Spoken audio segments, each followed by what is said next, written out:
If you could rent a girlfriend, would you? That's the question at least one person has thought of in his life, and that person is Reiji Miyajima, a super talented artist, but maybe not the best when it comes to plot. So today, I'm going to be reviewing Kanojo Okarishimasu, or at least talking about it from chapter 1 all the way up to chapter 245. Basically, if you're anime only, don't watch. But from here on out, I'll be referring to the manga as its English title, Rent a Girlfriend, as that's easier for me to say. So the basic plot. Our main character, Kazuya, starts off by being dumped by his girlfriend, Mami. It's a shame, but these things happen. So far, it's alright, we have a relatable reason to sympathise with the character. After being rejected, he goes to find an app where he can rent a girlfriend, something most people would dream of. He picks one and meets up with her and is greeted by the beautiful Chizuru Mizuhara. What, you don't think she's beautiful? Well, how about I show you an unbelievably ridiculous number of times this has been said by random strangers in the manga.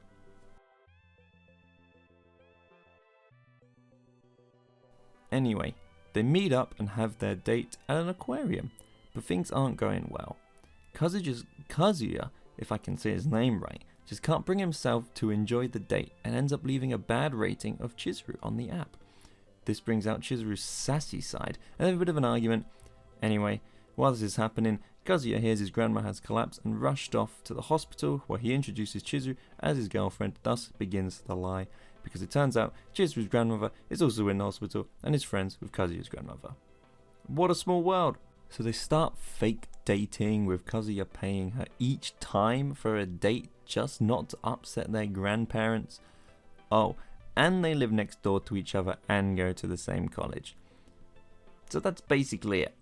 Of course, it will develop from here on out, so there will be spoilers, but you have been warned.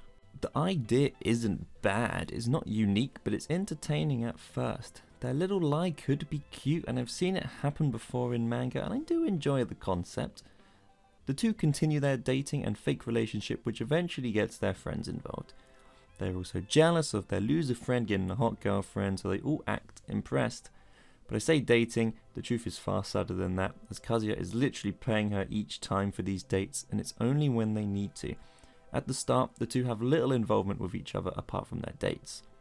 The basics start off alright with them struggling to keep up their lie and hide it because they have to live next to each other, makes things difficult. Of course, I should say at this point, Kazuya is still not over his ex-girlfriend and does have the occasional break of the trusted No Nut November thinking about her, but secretly Mami, the ex, is trying to get those two to break up. Why, you ask? I don't know, maybe she still has feelings for him, but we won't find out the truth till 200 chapters later.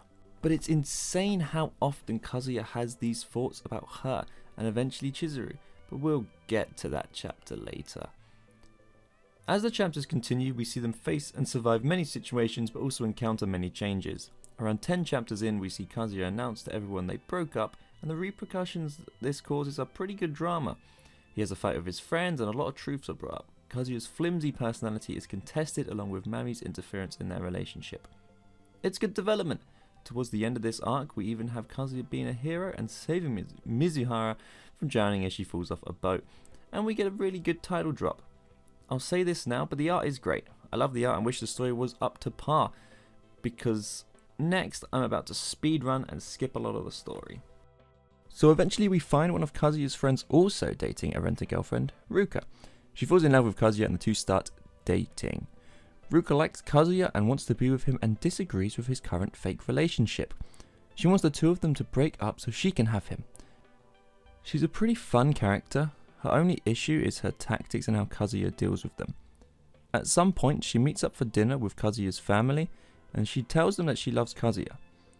However, to deal with this, Kazuya calls her a compulsive liar, because why not? He has to come up with some excuse, so why wouldn't he just call her something extremely harsh and devastating? I don't know if it's meant to be ironic or not, because Kazuya and Chizuru are the actual two compulsive liars of the series, but who knows? Anyway, because Ruka is so kind, she goes along with it, which really is just a big red flag. I mean, you got called a compulsive liar and you still like the guy, I mean, come on. But then she's also the only character that tries to be with him. She actually advances on him and tries to mark her land at points. During the dinner date I mentioned, she's very forward and I enjoy her for it. Anyway, that happens later in the series. For now, let's go back and meet a new character, Umi. Umi is the handsome boy that Kazuya sees hanging out with Chizuru. Of course, he thinks the worst. He thinks they're sleeping together and stalks them because he's super jealous of a girl he's paying to date him. It turns out that Umi was an actor friend of Chizuru's and she wants to become an actress. Who knew? I mean, she's only been acting for the whole series. It's actually disgusting how often the main character Kazuya thinks about being cucked. But the dude sees any boy and thinks they're immediately having sex with his fake girlfriend. But just hang on, because there's a whole chapter coming later on Umi and Chizuru. So after that, we have a lot of uneventful stuff, or at least nothing worth touching on. But eventually Chizuru questions Kazuya's feelings for her, but he plays it off somehow and just doesn't progress the story at all, because this is what the bloody thing is about. Just no progression, no anything. Eventually we meet one of our final new characters, Sumi. Sumi is a lot of people's favourite character. She is super shy, super kind, but also very supportive. She's a girl that wants to be a rent-a-girlfriend, but obviously can't because of her personality. So Kazuya is her test. As she is Chizuru's friend, she insisted Kazuya be the test. And the banging in the background, just ignore that. It's people doing bloody construction outside. I can't stop it. I'm trying to do my best here. I don't want to have to keep re-recording these, I just want to get it over with. She is a great support character and even has her own spin-off manga. I haven't read it, but I've heard it's alright. Anyway, she helps Kazuya through his constant depressing downs and then just suddenly vanishes. Yep, she appears every now and again, but after a while she stopped showing up. It's a common joke that she escaped and went to her spin-off manga because this manga is a shit show. After this, Mami finds out Chizuru is a fake. At this point we're around 50 chapters in, but let's skip ahead to 2 arcs. The first arc I want to talk about starts around chapter 102. Chizuru's grandma falls ill and things aren't looking good. You see, Chizuru always had this dream of her grandmother seeing her as an actress, and wishes that could come true. But with her grandma ill, that doesn't seem like it's going to be possible. She could pass away at any moment. But then in comes the best arc and our apparently lovable MC Kazuya, because he says he wants to make that dream a reality and starts a crowdfunding campaign to create the movie. I won't explain any more apart from this arc introduces us to our final character, Yaemori Mini, if that's how you pronounce it.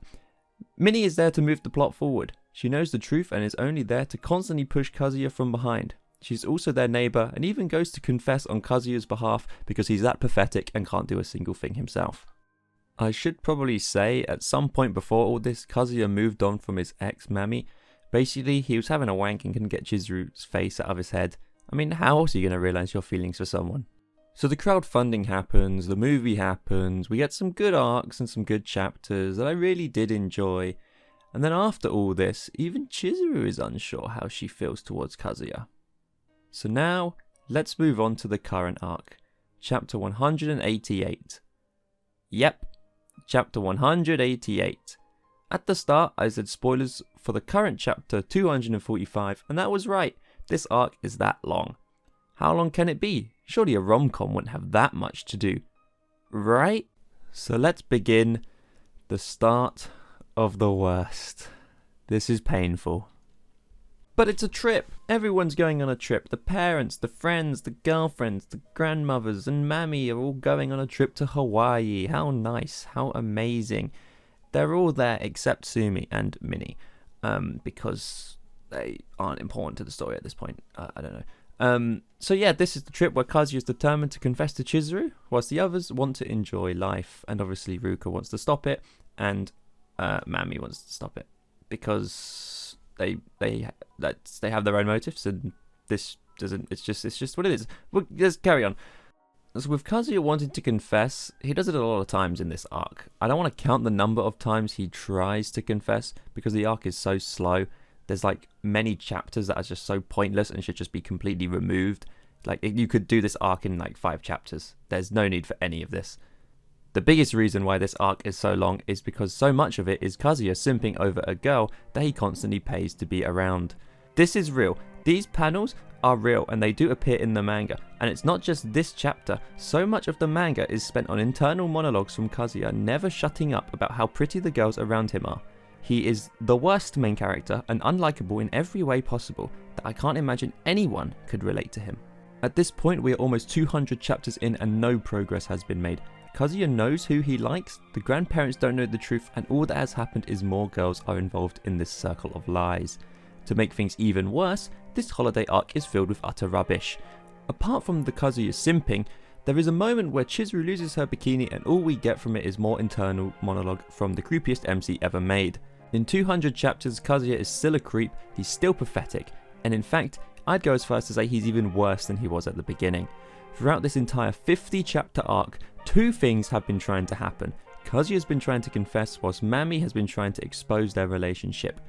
And right as Kazuya is ready to say it all, Mami threatens to expose all. Chizuru doesn't know what to do, so she runs off.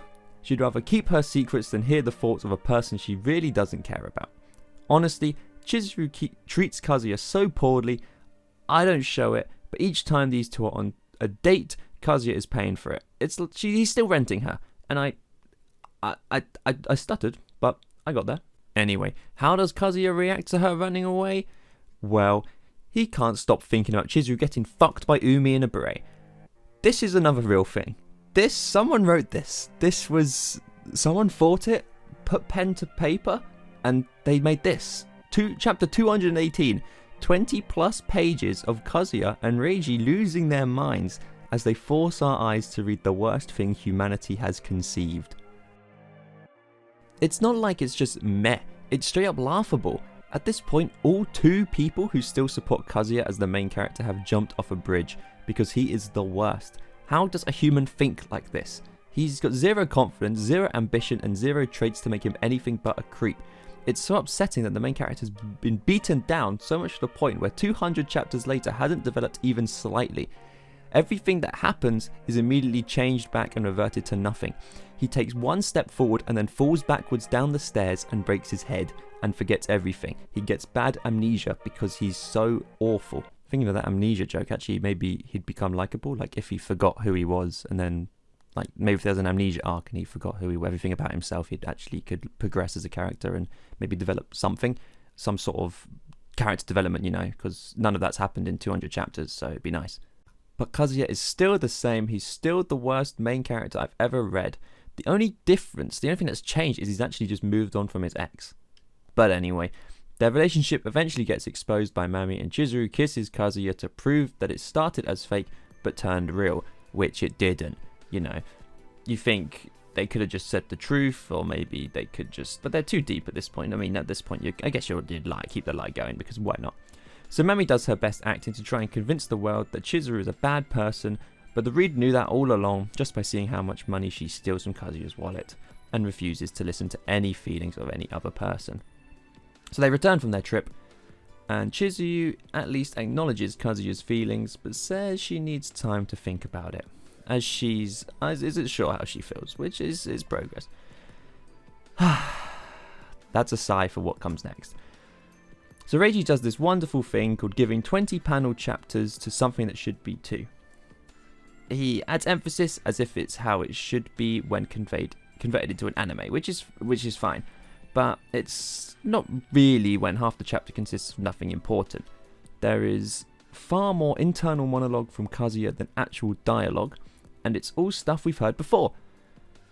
I want a chapter without any internal monologue from anyone. Just tell through emotion and face what people are feeling. Why can't every other artist do this but Reiji? I mean, he's got good facial expressions. He's shown that he can do good facial expressions. So why do we need this awful reaction of deep Shakespearean monologues about his feelings towards some girl? So the holiday arc ends around chapter 231, and then the unbelievable happens. The two neighbours, meaning they live next to each other, literally next door, somehow go 3 months without seeing each other. Chizuru and Kazuya go 3 months without seeing each other, and they go to the same college, and they didn't even see each other there.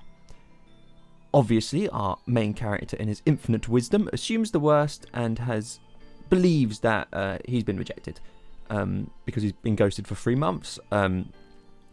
She's literally a ghost. I mean, that's avoidance if I've ever heard of it. He gets depressed for those 3 months, and then that's pretty much it. Until it's not, because I started this script, I started recording all this, and then the chapter, 246 came out? I think that's the one. Basically, I'll sum it up quickly, this is improvising. Spoilers for the arc I didn't want to spoil. Chizuru and Kazuya go to grandmother's house, Chizuru's grandmother, who passed away sadly during the recording arc, to clean up the house. More simping, more rubbish. A slightly bit of backstory into Chizuru, which we've been getting sprinkles throughout. Nothing interesting. That's pretty much it. If you want to read this manga, then go right ahead. It's a great laugh, but if you're expecting something good or even close to a realistic love story, then don't bother. It can be more frustrating than anything, especially if you've caught up and you're waiting week by week just to see if anything develops. But if you want a really good laugh, go to the Reddit r/manga and read the comments on the chapter discussions. They're really good. Most people agree this is a shit manga. I've only seen the first season of the anime, so I can't speak for the anime. It might be better. If it was separate from the manga, as in its own story, original story, it could be good. Yeah, so that's pretty much it. Hopefully we'll get somewhere. Hopefully it gets axed, which is quite a harsh thing to say, but honestly I can't imagine it does well in ratings. But then the art is good, and I can imagine a lot of people do simp over it, especially all these drawings he puts at the start of every chapter. They're really cool, and I wish his art is amazing. Yeah, I've said it before, wish his stories were better. But yeah, 200 chapters, 0 progress, 0 reasons to like the main character, and we may as well call him Cuntzier, because he's a cunt. But there's plenty of hot girls, as I said. I won't rate it, because I don't rate things till they're fully finished, but so far I'd give it a 3 out of 10. So that's it from me.